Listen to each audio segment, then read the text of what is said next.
Hi, this is Roger, thanks for dropping by. Thought we'd have a closer look at my Dendrobium trigonopus.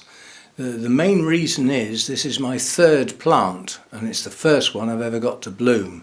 I did buy one in bloom, but that don't count. So basically this is the first one I've managed to keep long enough to bring into bloom. Now okay, it's just a single bloom, but it's better than no blooms at all.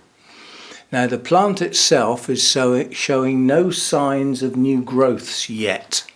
Now I don't know whether the new growths follow the blooms or are at the same time, or whether it's just a weak plant and it's not going to produce any new growths. These are finicky to grow. They're a bit notoriously difficult, shall we say, rather than a lot of the easier type dendrobiums. But nonetheless, the blooms are a gorgeous yellow and they're waxy, and apparently they last quite a long time. We'll find that out. There are some very delicate markings around the base of the lip on the inside, and the inside of the lip does have a green tinge to it, but they have a waxy look to them, and there is a slight fragrance that's reminiscent of honey, so a slight honey fragrance.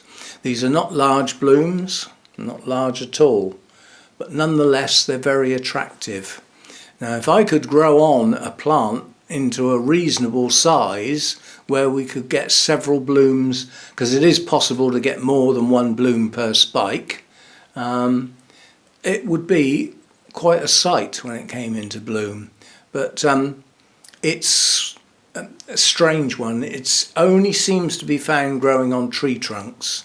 It's not found growing on branches, or it's just seems to be found on tree trunks, and the elevations at which it's found vary from 300 to 1500 plus, so it's classed as cool to hot growing.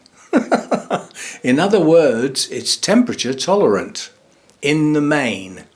It is a medium winter rester. It does not like to be dry for long periods until it's one of these sort of special ones that comes from areas that have quite dry winters, but there's a fair bit of mist and fog around, and there is a bit of rain now and again, so they're not totally dry through the winter, but they're dry-ish.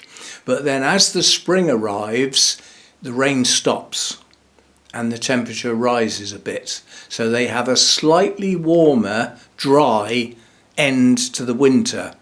And that's the period where I think withholding all water and feed might actually trigger the new growths. Well, at the moment I haven't got any. I haven't got a good root system, but I've got some roots. It's in a quite tight ball of moss, and I would hope that some new roots would come out and perhaps attach to the plastic mount. I'm not going to try and move it onto a cork mount yet. I want to see new active roots before I attempt to move it.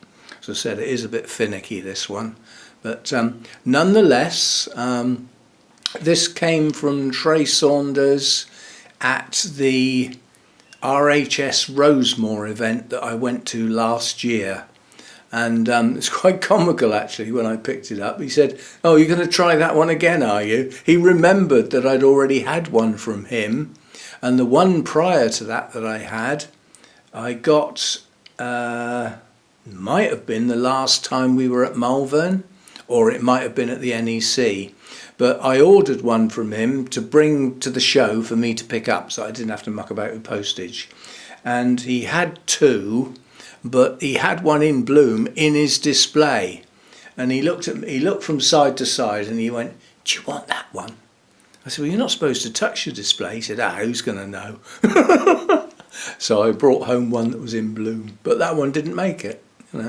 So hopefully we can keep this one going, but it is an attractive bloom. So okay, a static video, not a lot of movement going on, but some chat going on in the background, and sometimes I like to do these little short videos on a specific plant or as it comes into bloom. So yeah, Dendrobium trigonopus, a bit of a difficult one, they say, and I think given that this is my third plant, I'd agree. See you next time. Bye for now.